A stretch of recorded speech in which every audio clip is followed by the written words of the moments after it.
त्यसरी लाउँछ दोहोऱ्याउँछु आइहाल्नु म ढिलो भरे आएर बसिरहेको कता कता घुमाउँछ कसै भाइले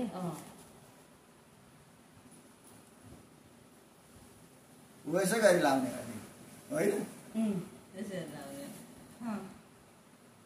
अनि कान्छी मान्छे मामासँग बोल्दिनँ सर त्यो किन बोल्दिनँ 20 वर्ष भएमा सानो हुँदै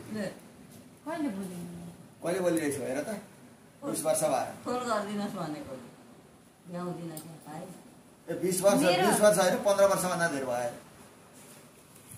अनि मेरो मामा नै हुनुहुन्न कि के हो 15 वर्षभन्दा धेरै भयो यो ल्याउँदिनँ भने क्या मेरो मामा 18 महिनाका छोराछोरी 18 महिनाका फरकका छोराछोरी हुर्काएको छु कि के भयो 18 महिना डिफ्रेन्टका छोराछोरी जुम्लिया जस्तै हुर्काएको 18 महिनाको कुरा गरेको होइन तिम्रो बिहे कति वर्ष भयो अनि मेरो मामा हुनुहुन्छ कि हुनुहुन्न यहाँ हेर्नु ल फेसबुकमा